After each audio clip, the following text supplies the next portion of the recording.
Good morning, students. Today we are going to start our class with another section, that is specialization of plasma membrane. In the plasma membrane, we can see many specialization to facilitate the transport of molecules in both directions. So that's what we are going to see in today's section. And in between two cells there is a space. What's the size of that space? 100 to 200 angstrom. That much size space is present between two cells. And what is cell junction? There are certain specialization in the plasma membrane where at the site of two cells make contact. That is called a cell junction. Cell junction, they are specialization where it is seen where two cells make contact. At that site, some specializations are present. That specializations are called cell junction. That junctions are of different types. Which are they? Desmosomes, gap junctions, tight junctions, and plasmodesmata. All are very important. So we can go and see one by one.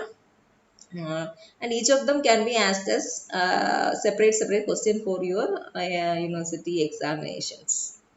Next, first one is desmosome. It is also called adherent junction. What is desmosome?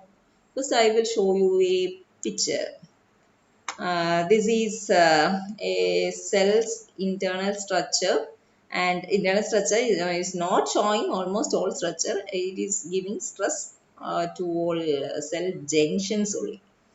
Here we can see the desmosomes. These blue button-like structures are desmosomes, and also we can see so many thread-like, string-like structures are passing in between. So anyway, we can understand that there is by this structure a communication or interconnection is maintained. Okay, so getting an overview, that's why I showed you this image now. We can go back to our slide. Desmosome. What is desmosome? They are button-like points. We have seen it in the former picture that I've shown to you.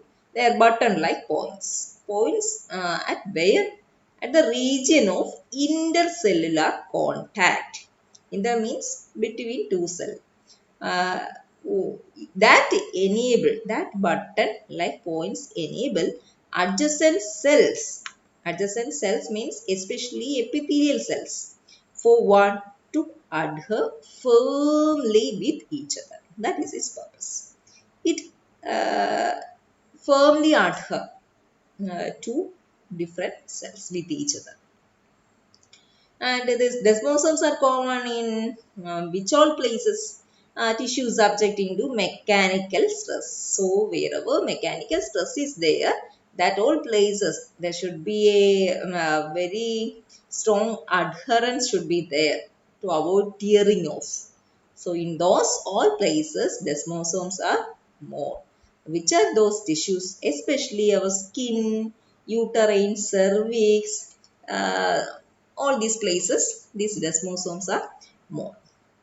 What are its features? They are composed of a dense plaque. We can see that dense plaque, this red color thing. Dense plaque is there. This is the cell wall plasma membrane of one cell, this blue color, and this one is the plasma membrane of the neighboring cell. Attached with that, we can see a dense plaque. That is in the cytoplasmic surface of each plasma membrane, right? And it is made up of some intracellular attachment proteins. It is formed of what? Intracellular attachment proteins. And from that emerge so many filaments called keratin filaments. And all the keratin filaments are seen attached with or associated with the desmosome. Then in addition to that, we can see some other proteins here. They are called cadherins. They are some linker proteins. It actually help to hook one cell to another. This linker protein link one cell's plasma membrane with the plasma membrane of neighboring cell. Uh, that is Cadbury. Then these desmosomes are of two types, sport desmosomes and belt desmosomes. What is sport desmosome? Sport, as the name indicate, it has an appearance of sport or in the form of patches. Means it is not seen in a continuous way. Instead of that, we can see as separate, discrete patches. I will show you its image.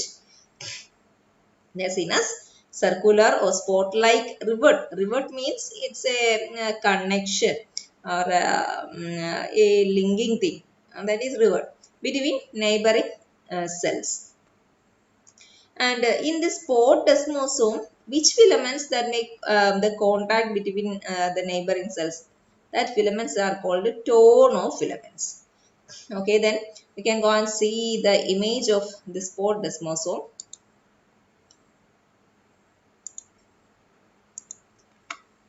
Here we can see the sport desmosome. Sport desmosome. These are sport desmosome. One more picture. In this picture, very clearly, we can see its sport desmosome are certain circular or spot-like patches that links the cell, individual cell with its neighboring cell. Okay. Then what about belt desmosome? Belt desmosome, it is as the name indicates, it is exactly like a belt that pass over the cell, connecting two different neighboring cells. I will show its image. In this we can see this is the belt desmosome. It is passing or passing across the cell to the other cell as a continuous belt. In this picture, that green that junction. So belt desmosome. It is continuous in the form of a belt. It passes across each cell. It is a type of desmosome. It is characterized by a belt-like connection or rivet between neighboring cells. It is seen encircling the cell borders. Next is hemidesmosomes. For examination, it is used to ask question like what's the difference between desmosome and hemidesmosome. So in that way also you have to understand and be prepared to write answer like that. Half desmosomes. Means desmosome it connect the two neighboring cell. But a hemidesmosome, look in the picture. It is not connecting one cell with another cell. Instead of that, it connects a cell with its basal membrane or basal lamina. Okay, basal lamina is a type of extracellular matrix that cover each cell. So, to that matrix, each cell need to be anchored. That anchoring is done by this hemidesmosome. Okay, I will show you here. This is hemidesmosome. Hemidesmosome. This is on the floor, only floor of the cell only we can see because it is anchoring this cell to the basal lamina. That is hemidesmosome. And the keratin filaments are also emanating from this hemidesmosomes also. And transmembrane proteins that seen in hemidesmosomes, they belong to integrin family. In the integrin proteins, all we have learned in the last class, so don't need to explain it again. Next is tight junction or zona occludens. Tight means the two cells at that particular type of junction, at that point it is tightly attached. That's the peculiarity. What is tight junction? It is a simple epithelium. Epithelium consists of a layer of cells. It is consists of a layer of cells. Layer of cells that adhere tightly to one another. Adhere tightly to one another to form a thin cellular sheet. I'll show you here. This is a tight junction. They are layer of epithelial cells and each cells are attached each other very tightly to form a thin cellular sheet. The cell membrane of adjacent epithelial cells means different epithelial cells are there. Adjacent epithelial cells membrane make contact with each other intermittently, very tightly. So that's why it's called a tight junction.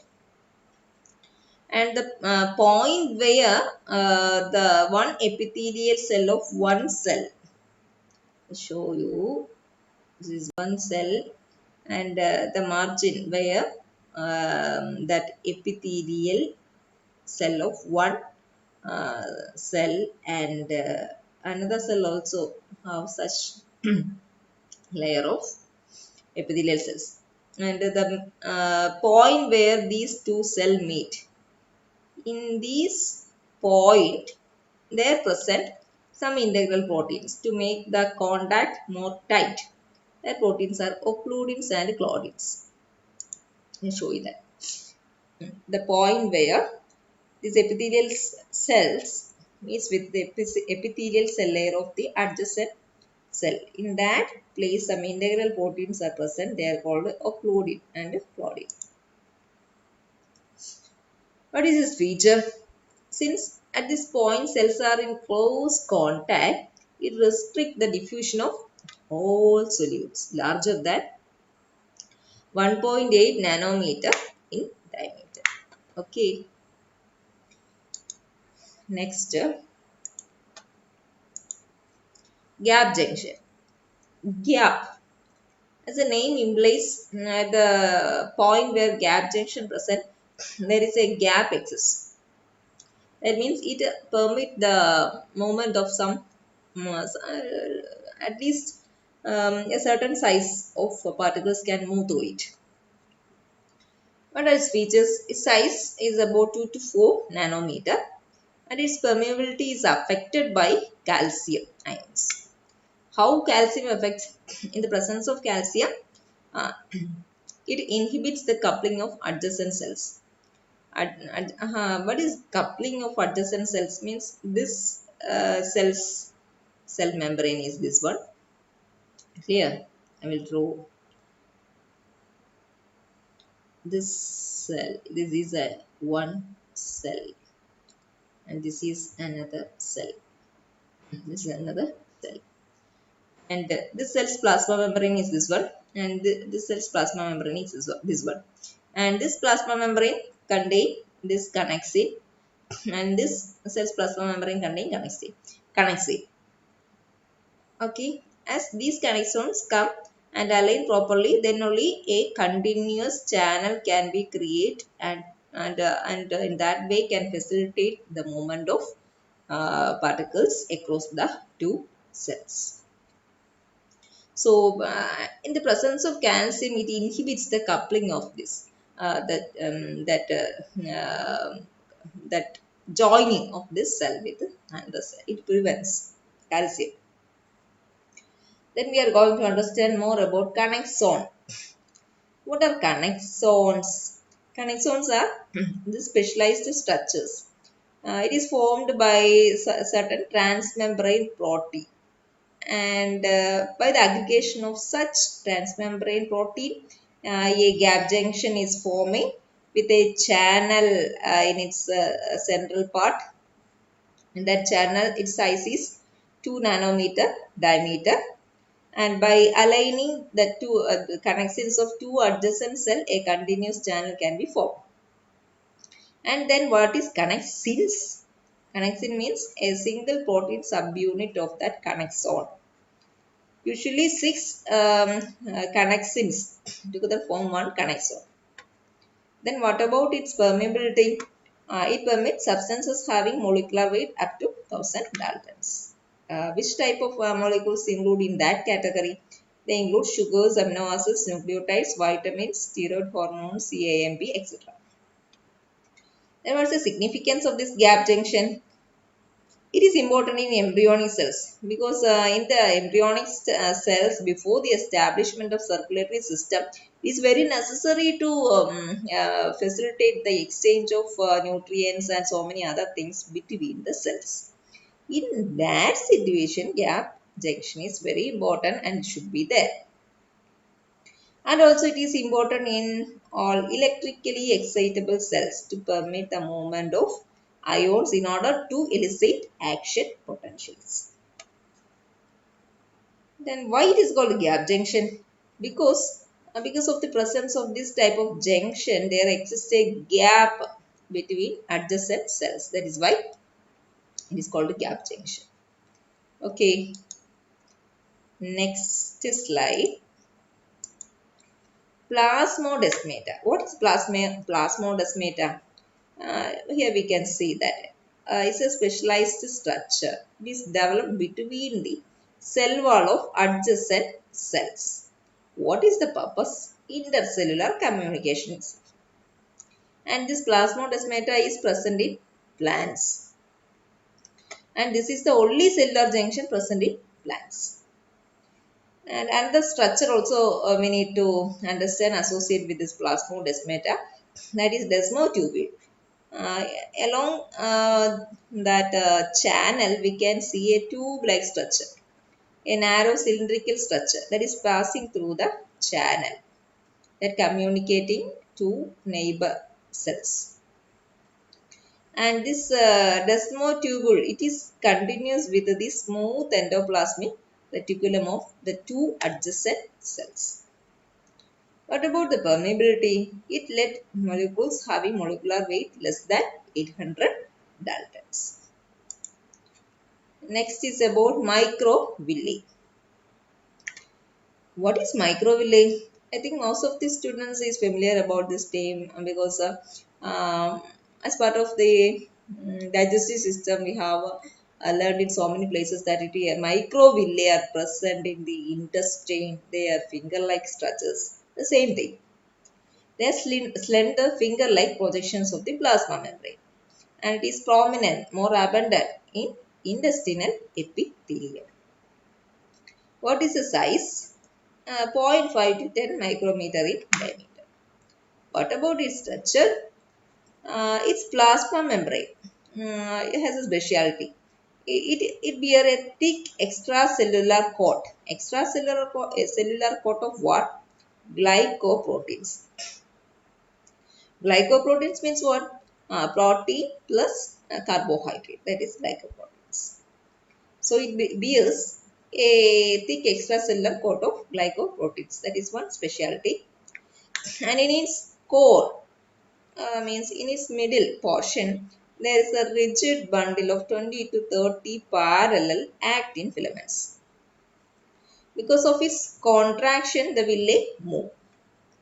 And these actin filaments are held together by another proteins. They are fibrin and villi. Fibrin and villi. We can see pink and green color.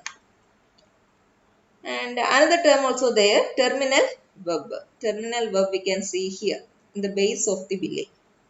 They are specialized networks of fibers on which these actin bundles are anchored. And this terminal web is formed of spectrin molecules. What is the significance of this microvilli? It increases the surface area of the cells. In which all places we can see? It can be seen in hepatic cell, epithelial cells, gallbladder, uterus, yolk sac, etc. Okay. With this we can finish today's section and class. Thank you.